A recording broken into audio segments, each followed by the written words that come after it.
बिल्कुल सही सुना बच्चे आपने कि 14 प्रिंसिपल्स ऑफ मैनेजमेंट जो है वो आप लेस देन 14 मिनट्स में इसको टिप्स पे याद रख लोगे, क्योंकि नाम कभी नहीं बोलोगे प्रिंसिपल्स कौन से हैं आपको। मुझे पता है इसको याद रखना बहुत डिफिकल्टी लेवल रहता है। सबसे पहले you just have to know about कि ये 14 प्रिंसिपल्स मैनेजमेंट के किसने डिराइव करे हैं। हेनरी फेयोल इटसेल्फ, किसने दिया भैया जी? हेनरी फेयोल जी ने। तो अब इसको याद करने की ये एकमात्र ट्रिक है जो मुझे डेफिनेटली पता है आपके बहुत अच्छे कमेंट्स आने वाले हैं कि मैडम आपने बहुत अच्छा किया हमें बता के, हम तो बहुत कश्मकश में फंसे थे। यूज रशिया कोड, ये तीन, ये मतलब पूरी आपने याद रखनी है। Use Russia code, I don't think so कि इसमें कुछ ज्यादा कॉम्प्लिकेसी है। ठीक है जी, इसको लो।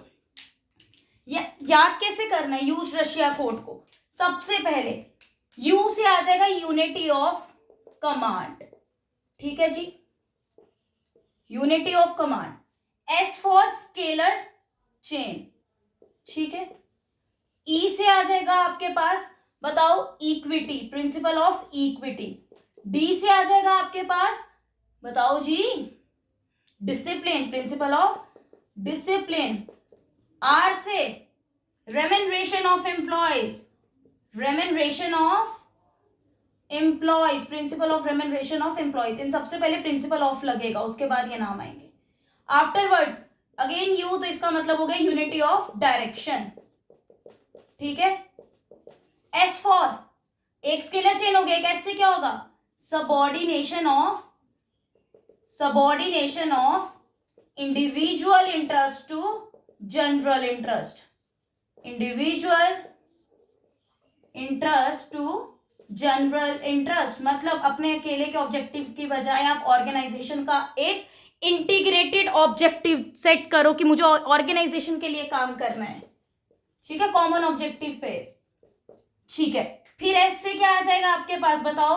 और क्या हो सकता है? स्केलर चेन हो गया, एक subordination of individual interest to general interest हो गया। And what else left with S? हाँ जी, kindly let me know in the comment section. बताओ जी क्या आएगा? चलो ये आपके लिए होमवर्क है, बताओ मुझे कमेंट सेक्शन में। तब से यहां से करते आ गए हम। आई से क्या आएगा?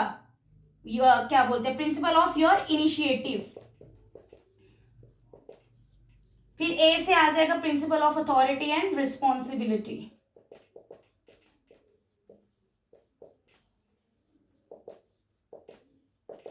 फिर सी से सेंट्रलाइजेशन एंड डिसेंट्रलाइजेशन। पुत्र जी, centralization and decentralization.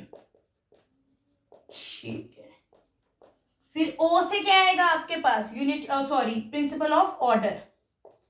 For from D, principle of division of work. इसको हम डिवीजन ऑफ लेबर भी बोलते हैं, जिसको टास्क को हमने डिवाइड। ई से principle of spirit, de corps. अब बताओ एस से क्या होने वाला है? हाँ, यही तो है इंटरेस्टिंग सोचने वाला। हाँ जी बच्चे, तो इसका क्या आएगा बताओ? Stability of tenure of personnel. ये आप इसको एकमात्र तरीके से याद रख सकते हो। पर्सोनल आर योर वर्कर्स, ये हमारे वर्कर्स होते हैं पर्सोनल। ठीक है जी, मुझे पता है बहुत कॉम्प्लिकेटेड है इनको याद रखना, it's so difficult because I went from the face in which you are guys lying through what. ठीक है, तो आप इसको, हमारे टाइम पे हमें नहीं पता था, अब हमें पता है, हम आपको बता रहे हैं। यूज रशिया कोड, इसको ऐसे याद रखोगे। U for unity of command, S से स्केलर चेन, ई से इक्विटी, डी से डिसिप्लिन, आर से रेम्यूनरेशन ऑफ एम्प्लॉयज, यू से यूनिटी ऑफ डायरेक्शन, एस से subordination of individual interest to general interest, I से सॉरी एस से again stability of tenure of personnel, I से initiative, ए से authority responsibility, सी से centralisation decentralisation, O से order, D से division of work and E से, oh my god, not spirity, it's esprit de corps. ठीक है जी, was misprint with the spellings. Okay, बोला कुछ लिखा कुछ, एनीवेज। अब इनको याद कैसे रखना है, ये तो आपको याद रखना है कोड के, यूज रशिया कोड, मैं बार बार बोल रही हूँ। हो गए 14 प्रिंसिपल्स, लेट्स सी 1 2 3 4 5 6 7 8 9 10 11 12 13 एंड 14 हो गए हमारे पास 11 और सॉरी 14 प्रिंसिपल्स पूरे। ठीक है, प्रिंसिपल्स के नाम जब आपको याद हो जाएंगे ऑटोमेटिकली उनमें उसका मतलब छुपा हुआ है। प्रिंसिपल्स याद करने बिल्कुल ईजी है बच्चे, इसको ये मत सोचना कभी भी फोबिया बनाना मुश्किल है। अब आगे बढ़ो, इनका मतलब क्या होगा? Unity of command.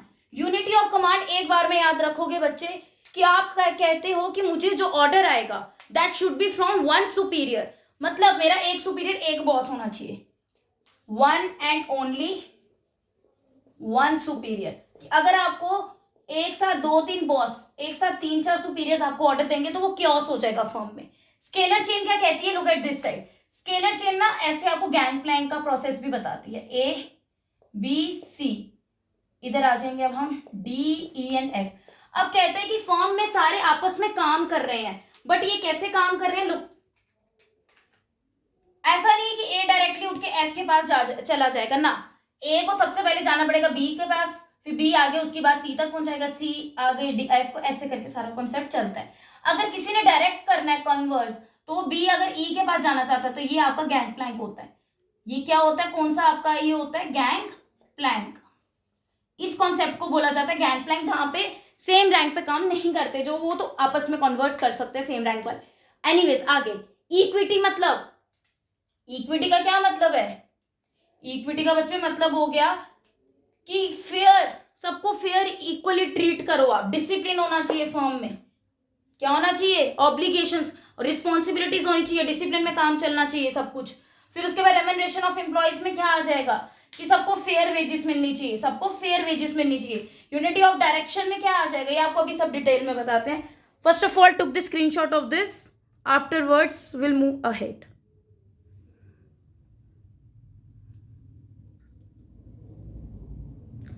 Yes, can anybody having any doubt? Then kindly let me know in the comment section.